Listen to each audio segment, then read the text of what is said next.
just a quick review of the FREETOO ergonomical thumb support. So basically you're going to want to buy something like this if you either want to do one of two things. Either you want to prevent an injury, like you're going to be doing a lot of activities that really involve your thumb, and you don't want to harm your thumb. So you put on this brace and it limits your motion so you don't, overuse it. The other thing is if you've already got an injury, or if you have like thumb arthritis, some kind of pain in your thumb, and you just want to rest it and immobilize it. So those are the two main reasons. So there's a lot of these available out there on the internet, so I'm going to go through a few of the features I like about this best, just bring up a few points. The first thing is that it is breathable. They say it has 10,000 nanopores per centimeter squared, which sounds like a lot. I mean, it looks like it's pretty breathable. Breathability is actually important, more than you think, because if you're really going to use this a lot and wear it a lot, especially in the summer months, your hand has a tendency to sweat. And then the materials of the brace pick up the sweat, and then the thing starts to smell after a while and stink, and then you got to worry about washing the thing and all that. So it's best just to start out with a fabric that's as breathable as possible. That's one thing I really like about this particular one. The other thing is it can fit on either your right or left hand. That's another big feature, because let's say you just need it for your right hand, and then your right hand gets better, and down the road, hey, maybe I need it for my left hand. Or if you have arthritis in both hands, you want to alternate it. You can do that with this particular brace. A lot of the other braces that you see out there are kind of dedicated to either the right or the left hand. So that's another feature I like too. The other thing is it does have 3 straps that are adjustable.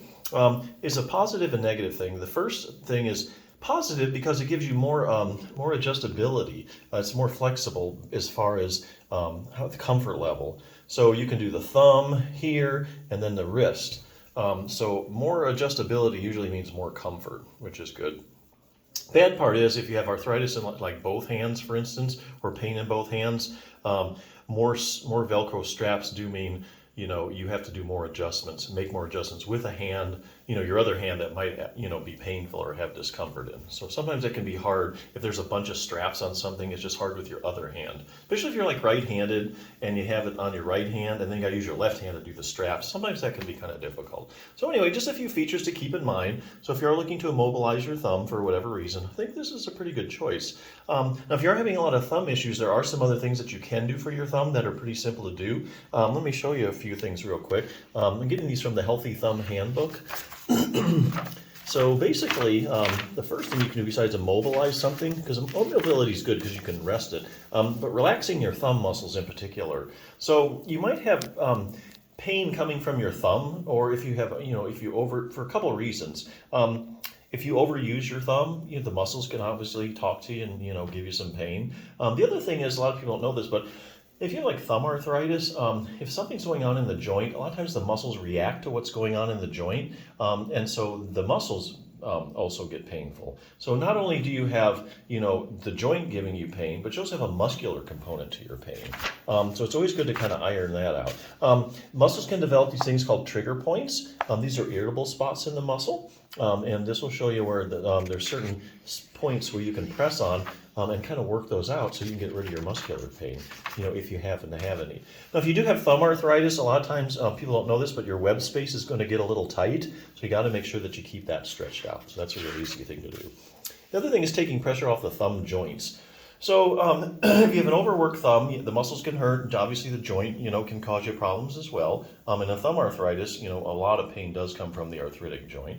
So taking the pressure off the joint is like a vacation for the joint. And joints, especially arthritic joints, really like when the pressure is taken off. That would be a simple distraction technique. Okay, so that's where you pull the bones apart a few millimeters. This takes all the pressure off the joint, gets circulation going, just relaxes everything, and arthritic joints really like that. So here's a little technique you can use. This book will show you where to put your hands so you can go ahead and distract your thumb joint. You can do that in sitting as well. The other thing is getting maximal thumb joint stability. So if you do have an overuse, like a repetitive strain injury because you overuse your thumb, or if you have arthritis, you want to keep that lower thumb joint as stable as possible. If you don't have good control over your joint, you start getting excessive motion, which actually is a big problem when you have arthritis. You get instability. In fact, in the base of the thumb arthritis, in the later stages, you might see thumbs that are sticking out like this in some elderly people. That's where there's so much instability. The joint is actually, one of the bones has actually become subluxed, or partially dislocated. So that's kind of the end stages of it. So the whole thing is really about a lot of instability. So definitely you want to get as much joint stability as possible. One way you can do that is there's two muscles in particular you can strengthen. One is called your abductor pollicis longus. You can see where it attaches there and provides a lot of stability.